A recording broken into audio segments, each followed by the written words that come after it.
Aconteceu na tarde desse sábado um segundo ataque a tiros de garimpeiros contra indígenas na terra indígena Yanomami. 3 indígenas foram alvejados e um deles terminou vindo a óbito. O ataque é muito sério, na minha opinião, por 2 motivos principais, além da morte do rapaz, agente de saúde. Principalmente porque mostram que a ação do governo não está dando certo e também porque revela que a imprensa não está mais dando a devida atenção ao caso. Aí uma imagem de uma das vítimas sendo atendida num equipamento de saúde, né? Um barraco de saúde, imagina, dentro da terra indígena. O jornal Folha de São Paulo divulgou o caso gravíssimo, né? Porque afinal nós estamos numa guerra, uma verdadeira guerra contra os garimpos nas terras indígenas, ou deveríamos estar, de forma extremamente discreta. Tem uma noticiazinha ali na legenda, no fundo da primeira página, que faz referência ao ataque a tiros que aconteceu. Pior que isso, lá na reportagem principal, no caderno B, olha a manchete: um indígena morre e 2 são feridos na terra Yanomami. Como assim morre? Indígena morre todo dia, em todos os lugares. Indígena é ferido todos os dias. Não é. A manchete está errada, não é um indígena morre. Um indígena é assassinado por garimpeiros na terra indígena Yanomami. E a linha debaixo da manchete: lideranças e governo atribuem o ataque a garimpeiros. Polícia Federal investiga. Como assim atribuem o ataque a garimpeiros? A terra indígena Yanomami está invadida por garimpeiros. Os índios estão em conflito com garimpeiros o tempo todo. Então a manchete não é essa. O governo atribui o ataque a garimpeiros. Os garimpeiros foram responsáveis pelo ataque. A não ser que a gente tenha alguma informação em contrário, essa é a manchete. A ministra dos povos indígenas, Sônia Guajajara, foi a primeira a comentar o assunto nas redes sociais. Ela disse que uma comitiva interministerial está a caminho de Roraima. Infelizmente, são apenas 2 ministros ou ministras. É ela, a própria Sônia, e a ministra da Saúde, que também vai acompanhar. Lembrando que, em um primeiro momento, a gente teve uma participação do ministro da Defesa. E esse é o ponto, é aí que eu quero chegar nesse vídeo. Porque quem realmente pode nos ajudar a vencer essa batalha é o Exército, porque é uma verdadeira guerra. E o único órgão nacional capaz de vencer guerras, literalmente, é o Exército, que é o único preparado para tratar de guerras. E cadê o Exército? Por que ninguém está falando do Exército nesse momento? Aqui Sônia diz que a situação vem de muitos anos, é verdade, mas não vamos nos acostumar com esse discurso. Não é porque vem de muitos anos que a solução não pode ser rápida, né? E que faltam ações coordenadas. E ela fala que solicitou ao Ministério da Justiça investigação, reforço do Ministério da Justiça e da PF, da Polícia Federal. Sim. E o Exército? Por que ninguém está falando dele? O ministro Silvio Almeida também se manifestou nas redes, manifestou indignação com o que aconteceu e disse que o Ministério dos Direitos Humanos integrará a comitiva que hoje deve estar indo a Roraima. Integrará, ou seja, não é mais ele que vai pessoalmente. Essa barbaridade não ficará sem resposta. Mas qual é o tipo de resposta que essa barbaridade vai receber? Porque a polícia já foi chamada, né?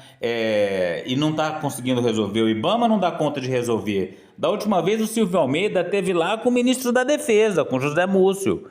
O que o Silvio Almeida vai fazer? Vai fazer um lindo discurso lacrador que vai repercutir na internet?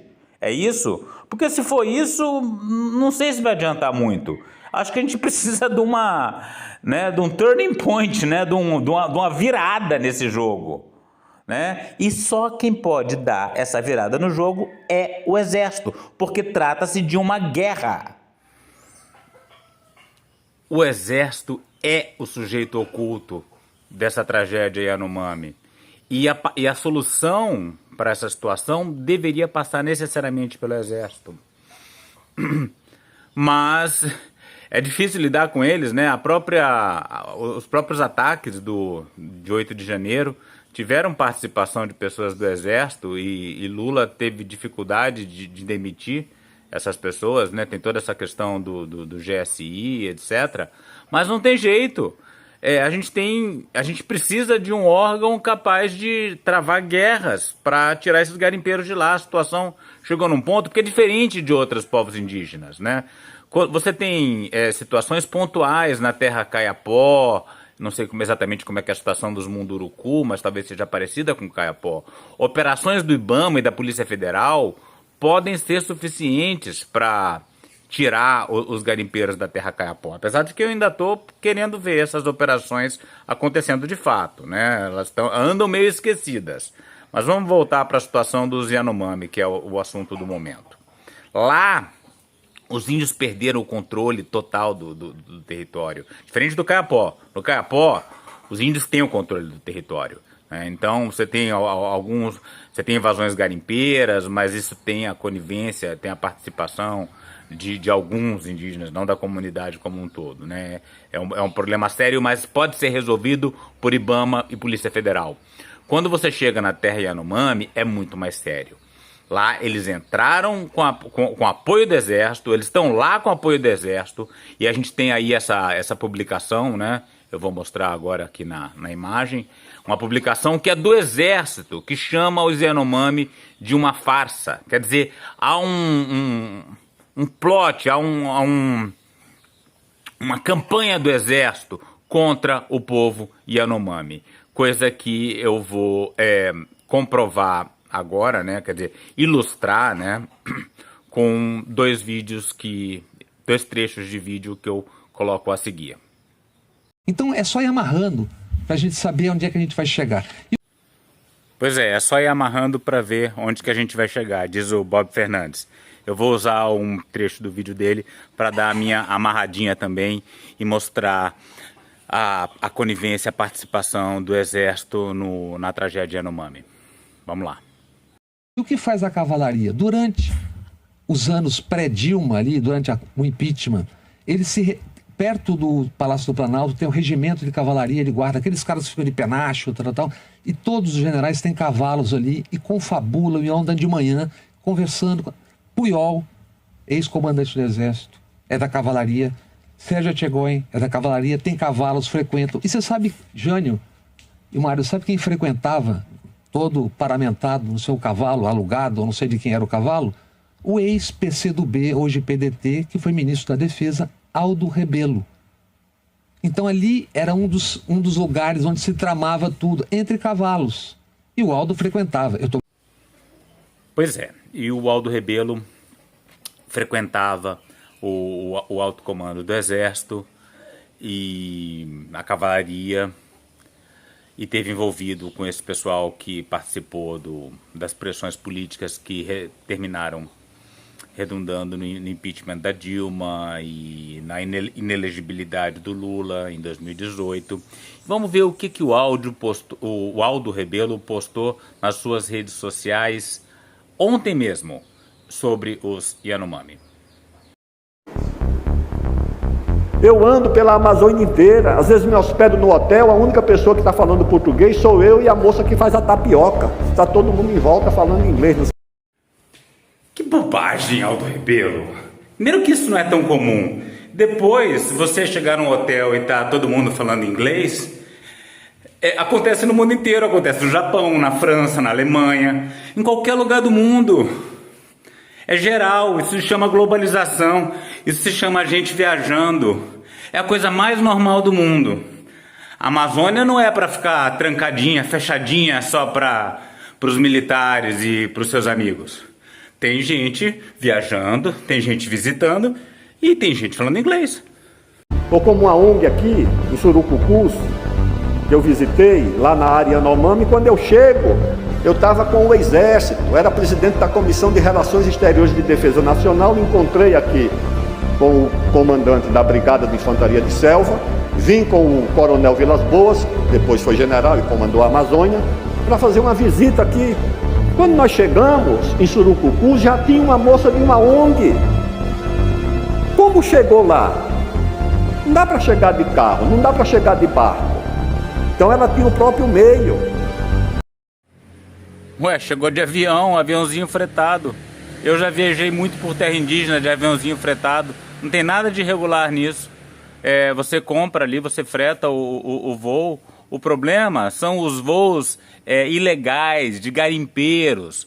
Agora, uma pessoa indo numa agência de aviação e fretando um avião para fazer um trabalho no meio de uma terra indígena é um fato normal da Amazônia. E uma moça que não era nem servidora pública, tem testemunhos desse episódio, disse: o senhor pode entrar porque é deputado, mas o coronel e o general não podem entrar. Isso é tão descabido, ele já contou essa história aqui em Altamira. Diz que a moça da ONG falou para os militares que eles não podiam entrar e eles não entraram, para não criar constrangimento.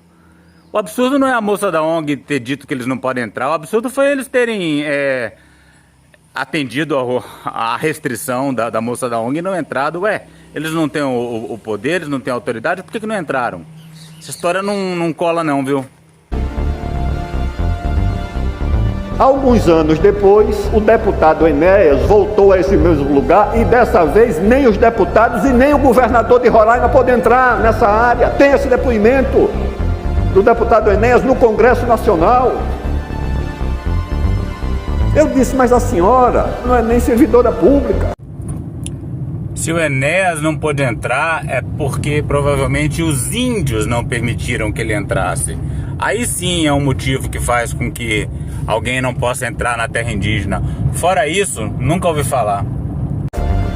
Eles são oficiais do Exército e isso aqui é uma área de domínio da União. Não pode.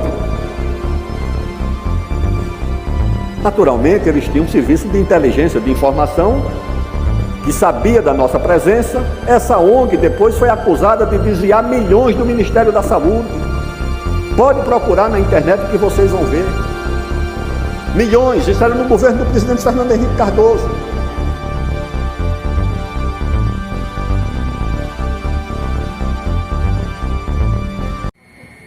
Então, o vídeo do Bob Fernandes mostra como o Aldo Rebelo está envolvido, está intimamente ligado ao alto comando do Exército. O vídeo do Aldo Rebelo mostra uma forte preocupação com relação à soberania nacional, em relação às ONGs, completamente neurótica e injustificada, especialmente ligado ao território Yanomami em Roraima.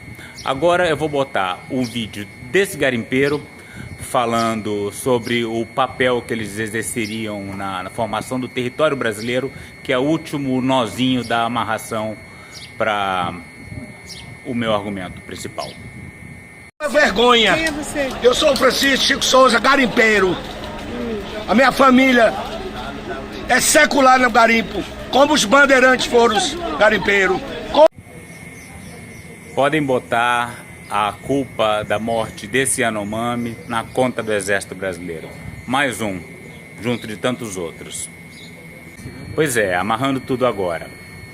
O Exército é completamente paranoico em relação à existência da terra indígena Yanomami, acha que ela é uma ameaça à soberania nacional e considera os garimpeiros os novos bandeirantes modernos que vão garantir a integridade desse território. E é por isso que o Exército não está atuando no combate ao garimpo na terra Yanomami. Cadê o ministro da Defesa nesse grupo interministerial que vai visitar a terra Yanomami? Por que ele não se manifesta mais? A gente viu o Silvio Almeida junto com o ministro da Defesa na primeira visita à terra Yanomami. Por que ele não vai agora?